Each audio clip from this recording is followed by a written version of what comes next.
The world was a blur of sounds and scents for Milo, a young golden retriever born without sight. To others, he might have seemed incomplete, an animal missing something vital. But Milo had never known anything different. The dark was simply his world. The world was a blur of sounds and scents for Milo. Even with his wagging tail and perked ears, life in the shelter was a lonely song of cautious footsteps and unreturned barks. Then came Max. Max was a senior Labrador, calm and wise, with a coat grayed by time and eyes that held stories of sun-drenched parks and loving hands.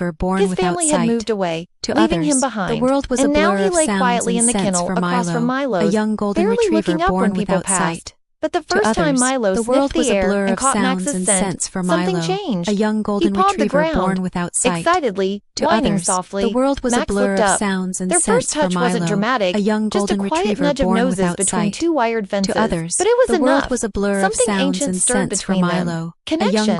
The shelter staff noticed the bond immediately. Whenever Milo got anxious, Max's calm presence would soothe him. And when Max felt the weight of abandonment, Milo's youthful energy lifted. Eventually, the decision was made they would be fostered together at their new foster home.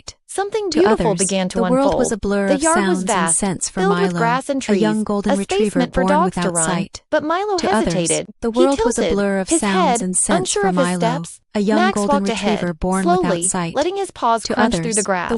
He barked once. Milo listened, then followed the sound, placing his feet gently into Max's trail as if memorizing each step with his heart.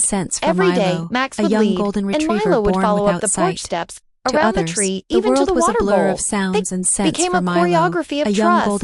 Max began to understand how to pause, how to wait, how to guide not just with steps, but with presence. And Milo, he began to run not blindly, but faithfully. They walked in rhythm. When Max stopped, Milo stopped. When Max lay down under the sun, Milo curled up right beside him. The world began to feel known, safe, filled with meaning, not because it became visible, but because it was shared. One rainy morning, lightning split the sky, and the thunder spooked Milo. He froze near the doorway, ears pinned back. Max, already outside, turned and barked. Another clap of thunder. Milo whimpered Dot, then Max did something unexpected. He returned to the porch and gently bumped Milo with his head, again and again, until Milo took a hesitant step forward. Then another, and soon they were standing in the rain together too.